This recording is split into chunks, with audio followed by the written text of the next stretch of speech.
हरिओम। भगवान अर्जुन से कहते हैं, अहम सर्वभूतानां हृदय से अर्जुन तिष्ठति। इस श्लोक का अर्थ हम पहले एक दृष्टांत सुनकर समझते हैं। एक बार एक सेठ, पुराने जमाने की बात है, सेठ अपना संदूक लिए। संदूक भारी था और उस संदूक में हीरे जवाहरात भरे हुए थे। सेठ अपने घर से चला रेलगाड़ी पे और उसने किसी तरह कुली की सहायता से अपना संदूक अपने डिब्बे में रखवा लिया। डिब्बे में रखवा लिया संदूक और उसमें चेन लगा ली और आराम से सो गया। सेठ को एक चोर बहुत देर से, जब वो अपने स्थान से चल रहा था, गाड़ी में बैठ रहा था, उससे पहले से वो उसको पीछा कर रहा था। सेठ का वो चोर, वो जानता था कि इस संदूक में माल है। उसने सोचा बीच में जब भी कोई अवसर मिलेगा हम अपना इनका माल चुरा लेंगे। सेठ ने क्या किया, अपना स्थान लिया, अपनी सीट ली और संदूक में चेन लगा के अपना आराम से खर्राटे लेके सो गया। जब सेठ सो रहा था, चोर उठा अपनी सीट से। उसने सर्वत्र देखा कि संदूक की चाबी कहीं मिल जाए। संदूक इतना भारी था कि वो अकेले ले नहीं जा सकता था, तो वो संदूक की चाबी ढूंढ रहा था। सेठ के सरहाने देखी, पैताने देखी, आजू देखी, बाजू देखी, अगल बगल सब कहीं देखा, चादर के नीचे, तकिया के नीचे, सब कहीं देखा। उसको चाबी नहीं मिली और रात भर उसकी रात इसी में गुजर गई, ढूंढते ढूंढते ढूंढते ढूंढते। सुबह हुई, सेठ ने अपना संदूक खोला, चेन से कुली को बुलाया, संदूक खोला, चल दिए। तब चोर ने उस सेठ से पूछा, सेठ जी, अपना परिचय उसने दिया कि मैं एक चोर, मैं इस इरादे से ट्रेन में चढ़ा था, मैं चोरी करना चाहता था आपके माल की जो संदूक में है, लेकिन मैं तो चोर हूं, आप क्या मुझसे बड़े भी उस्ताद हैं, मुझसे बड़े उस्ताद हैं? सेठ ने कहा, क्यों? बोला, सारी रात में वो संदूक की चाबी ढूंढता रहा और मुझे सारे प्रयास के पश्चात मैं उस चाबी को ढूंढ ना पाया। सेठ ने कहा, हाँ बेटा, मैं तुमको परख गया था, मैं जानता था कि तुम्हारे मन में क्या चल रहा है। मैंने, जब तुम थोड़ी देर के लिए शौचालय गए, वॉशरूम के लिए गए थे, मैंने वो चाबी उस बीच अपनी तकिया से हटा के तुम्हारी तकिया के नीचे रख दी थी। मुझे मालूम था तुम सर्वत्र देखोगे लेकिन अपने पास नहीं खोजोगे। तुमने भी यही किया, मेरे पास सर्वत्र देखा, अपने से परे, अपनी तकिया के नीचे नहीं देखा। चोर ने भी माथा पकड़ लिया, अरे मेरे पास खजाने की चाबी और मैं इतना अज्ञानी, इतना मूर्ख कि अपनी नीचे, अपने पास चाबी होते हुए भी मैं सर्वत्र दूसरे के पास देखता रहा। बिल्कुल ऐसे ही मनुष्य के साथ होता है। सो प्रभु दूर नाही सो तू। वो जो शांति है, जो आनंद है, जो परमात्मा है, वो सबसे पहले मेरे पास है तो सर्वत्र, सबसे पहले मेरे पास है। और मनुष्य अज्ञान की अवस्था में वो सर्वत्र ढूंढता है, अपने पास नहीं ढूंढता है। जैसे वो चोर, उसको चाबी दूसरे के पास, सेठ के पास तो उम्मीद थी मिल जाएगी, उस वक्त उसने ढूंढा भी, लेकिन सेठ ने वो चाबी उसी के सराहने रख दी थी। परमात्मा ने सारी सृष्टि बनाई, संपूर्ण सृष्टि बनाई, और संपूर्ण सृष्टि को बड़ा आनंदमय बनाया। भगवान की जो सृष्टि है बहुत आनंदमय है।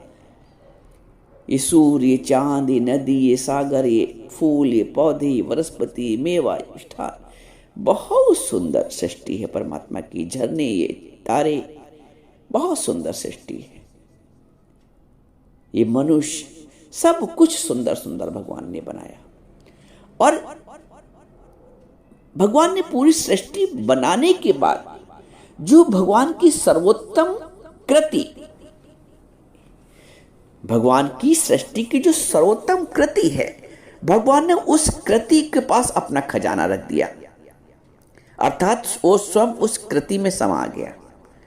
कौन है वो कृति जिसमें भगवान समा गया? वो कृति मनुष्य है। वो चाबी जैसे उसी के पास थी ना, उसने अपने पास नहीं ढूंढा।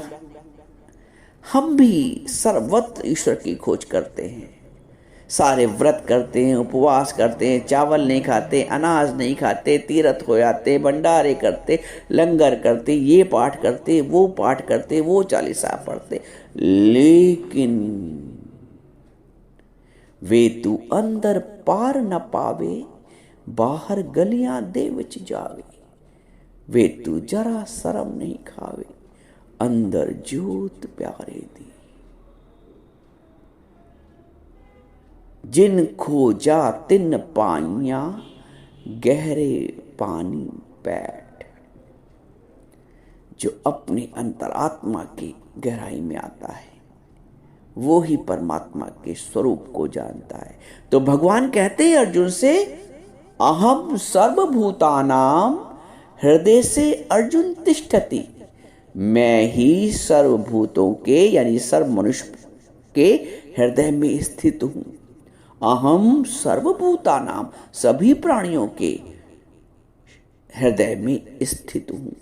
तो जब तक तुम अपने हृदय में हरि को नहीं ढूंढ लेते हो, हृदय में हरि को नहीं प्रकट कर लेते हो, तुम्हारी सारी उपासनाएं अधूरी हैं। फिर मैं कह रहा हूं, जब तक तुम अपने हृदय में हरि को नहीं ढूंढ लेते हो, तब तक तुम्हारी सारी उपासनाएं अधूरी हैं, अपूर्ण हैं।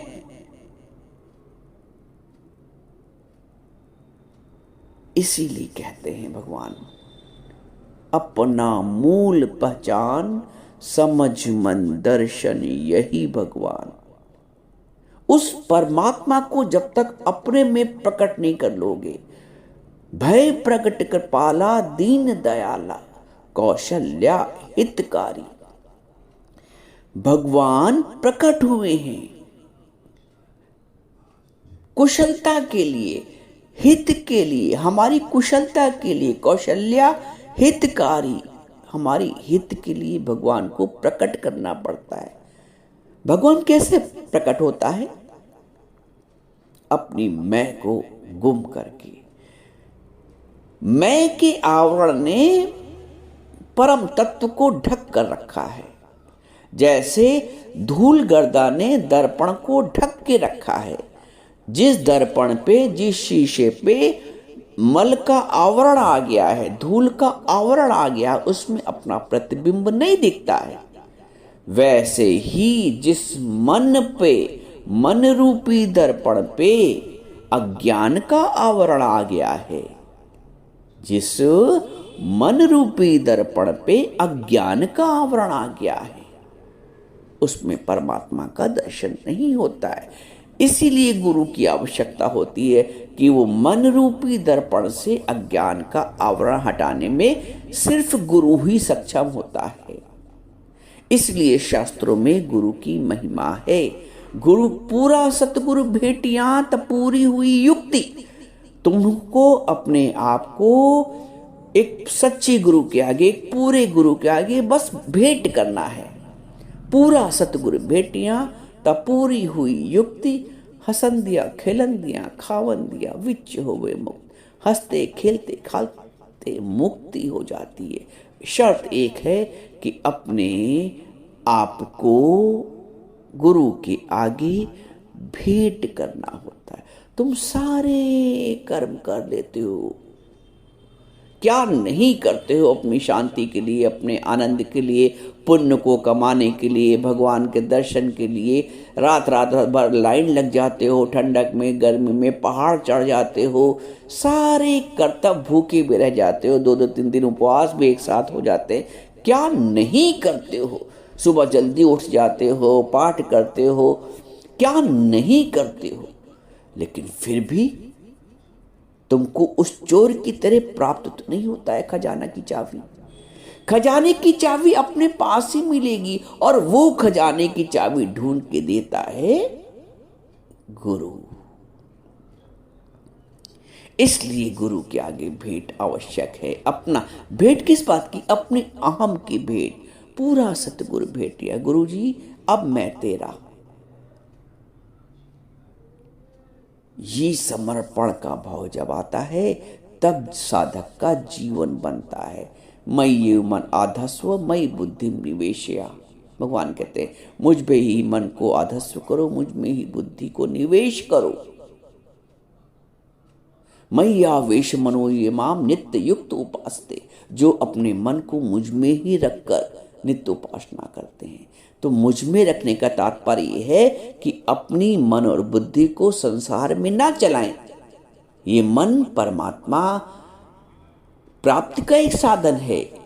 ये दिल है अमानत सतगुरु की, दर दर ते लगाया नहीं जानता। ये दिल या ये हृदय परमात्मा की अमानत है।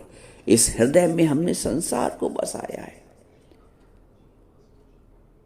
इस हृदय में हरि को बसाना होता है। ये हृदय हरि का स्थान है। ये हृदय हरि का स्थान है। जब तक इस चाबी को नहीं ढूंढ लोगे, इस पहेली को नहीं बूझ लोगे कि वो परमात्मा मेरे पास ही छिपा हुआ है, तेरे अंदर ही तो वे छिपे हैं, फिर भी कहते हो दिखते नहीं है। ये जो पहेली है छिपने और ढूंढने वाली, इसको बूझना पड़ेगा। नानक कहते हैं एक बूझे तो सदा पाक, एक ना बूझे तो सदा ना पाक। हमें पाक रहना है। जब हम परमात्मा को जान लेते हैं, अपने अंदर उसको ढूंढ लेते हैं, तब हम पवित्र होते हैं, वरना सारा जीवन अपवित्रता में गुजरता है। जब बच्चा पैदा हुआ तब भी सूतक लग गया, अपवित्रता का हुआ, और जब शरीर नहीं रहा तब भी सूतक लग गया, अपवित्रता का वातावरण रहा। तो जो आरंभ से अपवित्र है और अंत तक अपवित्र रहता है शरीर, जो शरीर की मैं बात कर रहा हूं, जो शरीर आरंभ से जन्म से अपवित्र है और मृत्यु पर्यंत तक अपवित्र ही माना गया, तो बीच में कैसे पवित्र हो सकता है? बीच में पवित्र होने का एक मार्ग यही है कि हम इस शरीर में परमात्मा का प्राकट्य कर ले। इस शरीर में परमात्मा का प्राकट्य कर ले, क्योंकि परमात्मा ही पवित्रता का स्रोत है, पवित्रता का स्रोत भी है, और परमात्मा पवित्रता का स्वरूप भी है। जो पवित्र है वही परमात्मा है, जो परमात्मा है वही पवित्र है। तो अपने हृदय को शुद्ध करो, अपने हृदय में परमात्मा का प्राकट्य करो, तभी तुम पवित्र हो पाओगे, वरना जन्म से मृत्यु पर्यंत तक नापाक लगा रहता है। इसलिए नानक कहते हैं एक बूझे तो सदा पाक, एक ना बूझे तो सदा नापाक। बूझ लो तो तुम पाक हो जाओगे। परमात्मा का प्राकट्य कर लिया जीवन में तो तुम पाक हो गए, पवित्र हो गए, वरना सारा जीवन अपवित्रता का रहता है। जिसने परमात्मा को प्रकट किया है, साधु को क्यों पूजा जाता है, संत को क्यों पूजा जाता है? क्योंकि उसने परमात्मा को प्रकट किया है। संसार से अधिक उसने परमात्मा को महत्व दिया है। इसलिए साधु की, तो हम सब साधु हैं। हम सबको, जो मन को साध ले वो साधु है, जो हृदय में भगवान को साध ले वो साधु है। तो हम साधु कोई वस्त्र धारण करने से नहीं होता है, हम सब साधु हैं क्योंकि हमने अपने मन को परमात्मा में साध लिया है। और जब परमात्मा को साध लिया तो हम पवित्र हो गए हैं। जिसने जिसने परमात्मा का प्राकट्य किया है जीवन में, केवल वही पवित्र है, वरना सब अपवित्रता में जन्म लेते हैं और अपवित्रता में भी श्वास छोड़ देते हैं। अंतिम सफल हुआ है उन्हीं का जीवन जो तेरे चरणों में आ गए हैं। जो गुरु के चरणों में आ गया है उसका जीवन सफल होता है, क्योंकि गुरु अपवित्रता से पवित्रता का जन्म करता है।